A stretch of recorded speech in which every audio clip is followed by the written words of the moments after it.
Welcome back, everyone. We're diving into some fascinating history today.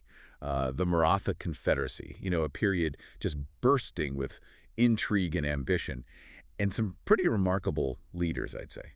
Definitely. A real turning point in Indian history. Exactly. And to really dig into it, we've got a whole, well, like a mountain of sources, Mm. actually. Historical accounts, leadership analyses, cultural stuff, the works. So, today, we're on a mission. Oh, I like missions. Lay it on me. We're going to uncover what made these Maratha figures tick, what drove them, what were their secrets, that kind of thing. Sounds right up my alley. Because, the Maratha Confederacy, it wasn't just about, brute military force. Oh, absolutely. There's got to be more to it. Yeah, it was a movement driven by visionaries, leaders with real charisma, that kind of charisma that can, fire up a whole society. Right. So we're talking about personalities, leadership styles, the things that shape destinies, Yeah. empires even. Exactly.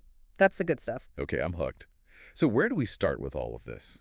Well, you can't talk Maratha Confederacy without talking Shivaji, Yeah. the OG, the father of the Maratha nation, the guy who laid down the blueprint for everything that came after. Shivaji, the legend. Okay, so remind me, for those in the back, what was he most famous for? Guerrilla warfare tactics, mainly.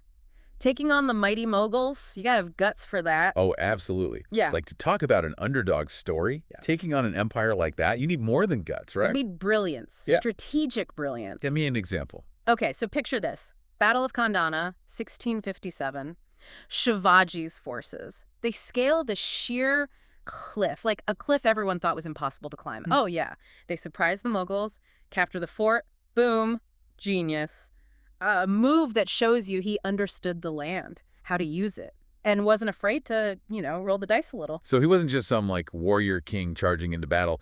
This guy was a thinker. A total strategist. But get this, he was also a crazy good administrator. Set up a council of ministers, revenue system, even a legal code. I mean, that's thinking long term. So he's winning battles, but also building a system, a government that could actually last. Exactly.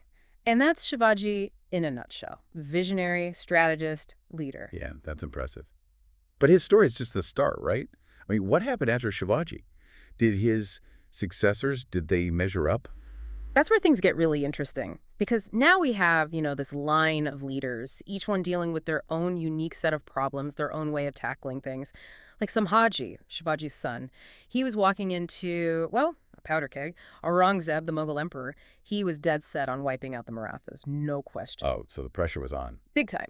But Sambhaji, he was known for his, iron will, his aggressive military campaigns, taking on Aurangzeb's massive armies head on, over and over, incredible resilience, and, you gotta admire the guy's courage. So if Shivaji was the architect, building it all, Yeah. Sambhaji's the warrior, defending it tooth and nail, against crazy odds, too. Yeah. Facing the full force of the Mughal Empire, that can't be easy. You said it. And tragically, Sambhaji's reign got cut short. But the Marathas, they didn't break. What? They just kept going? They adapted, they hung in there. A new leader stepped up, Rajaram, Sambhaji's younger brother. Okay, so the torch is passed. How is Rajaram different, leadership-wise, from the guys before him? Rajaram. He had a whole different set of challenges.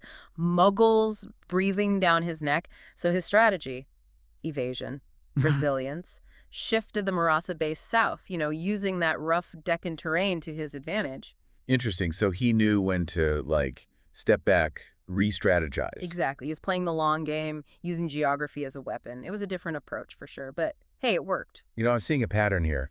We've got Shivaji the visionary, Sambhaji the warrior, Rajaram the strategist. There's no one right way to lead. It's all about, adapting to the situation. It's all about survival, about keeping the Maratha spirit alive, especially during tough times. And actually, it's during Rajaram's time that we see this, well, a really fascinating character emerge. Tarabai. Tarabai. Okay, yeah, I've heard of her. Wasn't she married to Rajaram? That's the one. And let me tell you, she was a force to be reckoned with. She was a brilliant leader in her own right. Wow. First as Rajaram's wife, and then when her son was still too young to rule, she became regent. And she totally owned it. She rallied the Marathas, held off Aurangzeb's armies for years. The woman had incredible political and military smarts. Okay, and talk about a power couple. Yeah. Seriously. It blows my mind how from the same family you get these totally different leaders, each with their own strengths. Yeah, and that's what I love about studying the Marathas. It's like a masterclass in adaptation. They were facing constant change, and their leadership, it evolved right along with it. Never a dull moment. No kidding. Hmm. From Shivaji's big vision to Sambhaji's warrior spirit to Rajaram's strategic retreats, and then you've got Tarabai with her political genius. Hmm. And I bet this is just the tip of the iceberg. Oh, you know it. We're just getting started with this Maratha saga, and trust me, it only gets bigger and more influential from here. But hey, before we move on to the next chapter, what's standing out to you so far? Anything about these early Maratha leaders that's like really grabbing your attention? Let us know. It Sure. really is amazing, to think about all those different qualities. Like what makes a leader truly stand out, right? Yeah. Is it courage, Yeah. adaptability, or maybe, like you said, just the sheer guts to stand up to an empire? I don't know. It's pretty inspiring stuff. Totally. And as we move into like the next phase of the Maratha story, I think we're going to see all of those qualities play out in some pretty significant ways. Okay, so next phase, huh? I feel like we can't talk Marathas without talking Peshwas, right? Like, those names are practically synonymous with Maratha power. You got it. The Peshwas, they started out as administrators, basically working for the Chhatrapati, the Maratha king. But, and this is the interesting part, over time, their role totally changed, like dramatically. So they were like the power behind the throne, eventually kind of, I don't know, like overshadowing the throne itself. Yeah, something like that. It was a slow process, for sure, driven by, internal politics, military wins, the whole changing political landscape. But the Peshwas, they were just like incredibly capable leaders, so it's kind of natural that their influence would grow. Okay, I'm ready for names. Give me some of these Peshwa leaders, like Baji Rao Ai. That's a name that always comes to mind. Total military genius, right? Yaji Rao, oh yeah, he was something else. Known for his ambition, his crazy fast military campaigns, like the guy was lightning on the battlefield. And his tactics? Totally innovative. He knew that mobility and speed, that's how you win wars. Catch your enemies off guard every time. Do you have like a specific example of his military brilliance? Oh, tons. But the Battle of Palkht, 1728, that's a classic. Baji Rao's facing this massive Mughal army, way bigger than his. But what does he do? He uses this clever feint, like a fake out, basically. Yeah. Lures them into this terrible position. Oh, sneaky. I like it. Right. Then he surrounds the Mughals, cuts off their supplies, and boom, they're forced to surrender. A masterpiece of strategy, really. So he's not just a brawler, he's a thinker. Yeah. He's using cunning, deception, all that good stuff. It seems like he took everything, like Shivaji's foundation, the resilience of guys like Sambhaji and Tarabai, and he just used it to explode the Maratha Empire. Yes. Baji Rao, he had this vision, a pan-Indian Maratha empire. Yeah. And he went for it, no hesitation. Under his leadership, the Marathas, they expanded their territory like crazy. Really started to challenge the Mughals everywhere. But it wasn't just about conquering land, right? Right. I mean, didn't the Peshwas also put in place a bunch of administrative reforms, make things run smoother? Bingo. Baji Rao, for example, he really streamlined the revenue system, made the central administration stronger, just made the whole government more efficient. He understood that to really rule effectively, you need more than just a strong army. You need a government that works, especially when you're running a giant, diverse empire like that. Right, right. It's the difference between just being conquerors and being empire builders. They were focused on creating a system that would actually last. Exactly. They were playing the long game. Yeah. And it really shows their understanding of how to build a state, how to make a Maratha realm that was both stable and prosperous. But of course, this whole power shift from the Chhatrapati to the Peshwas, it wasn't always smooth sailing. I bet you got all these powerful personalities, all these different ambitions. Must have caused some friction. Yeah, for sure. Tensions, power struggles, all that fun stuff. And it makes you wonder, right? How did this whole shift in power dynamics actually affect the Confederacy? Did it make them stronger, more efficient? Or did it create a bunch of new problems they had to deal with? Ooh, that is a good question. Yeah, something to think about for sure. And as we start to look at the Maratha Confederacy's legacy, we'll see how all of these changes, how they played out in the long run. Okay, so far, we've got Shivaji setting the stage with his big vision. Then you've got leaders like Sambhaji and Tarabai showing incredible resilience. And then the Peshwas, especially Baji Rao, really taking the reins and expanding the empire. But now I'm curious about the bigger picture, What was their lasting impact? How did the Maratha Confederacy really change the game in India? That's a great question, and it gets right to the heart of why the Marathas are so important. Their impact, it goes way beyond just their military achievements, They challenged the whole political system, left this, indelible mark on Indian political thought, and they inspired generations to come. Their influence is still felt today. And I feel like a lot of that has to do with their concept of Swaraja, right? That idea of self-rule, like it was core to the whole Maratha identity. You got it. Swaraja, it means like self-rule, independence. It was the driving force behind everything they did. It wasn't just about swapping out one ruler for another.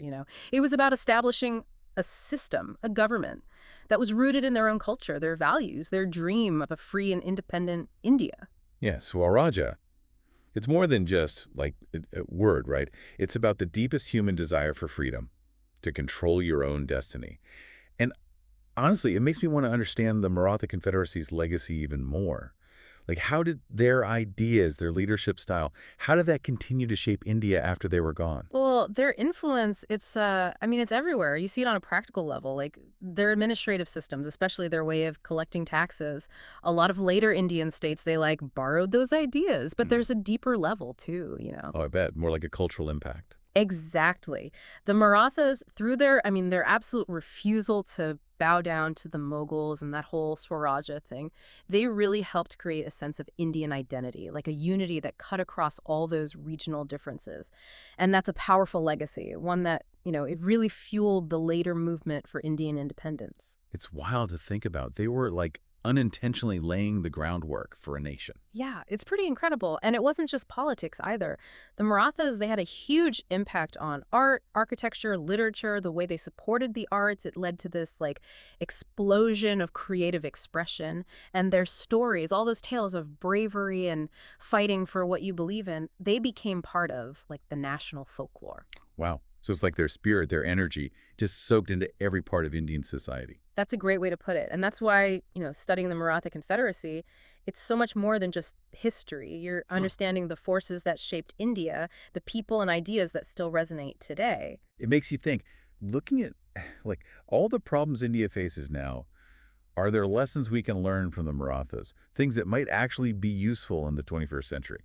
Definitely. I mean, one of the biggest lessons, I think, is the power of unity and resilience. The Marathas, they faced so many setbacks, internal fights, threats from outside, but they never gave up on that Swaraja dream. They were constantly adapting, learning from mistakes, finding new ways to get what they wanted. That's a message we need to hear, right? Especially now with all the world's a mess. It's like a reminder that even when things are rough, we can still, push through, adapt, and build something better. Yeah, absolutely. And another lesson, I think, is just the importance of strong leadership, not just in politics, but like everywhere. All the Maratha leaders we've talked about, Shivaji, Baji Rao, Tarabai, they all led in different ways, but they were all totally dedicated to their people, their vision, what they believed in. Right? It wasn't about like being the boss. It was about serving, inspiring others. And that's something we can all learn from, no matter what we do. For sure. So as we wrap up our deep dive into the Maratha Confederacy, I want to leave you all with this. The Marathas, they weren't just historical figures. They were nation builders, Mhm. visionaries who set the stage for a free and independent India. And their legacy, it's all around us. In the values we hold dear, the institutions we built, the very idea of India as a sovereign nation. Wow. What a powerful way to end this. And it makes you think history, it's not just about the past. It's about understanding how we got here and what's possible in the future. Couldn't have said it better myself. So thanks for coming along with us on this amazing journey into the heart of the Maratha Confederacy. And until next time, keep exploring, keep asking questions, and keep those minds curious.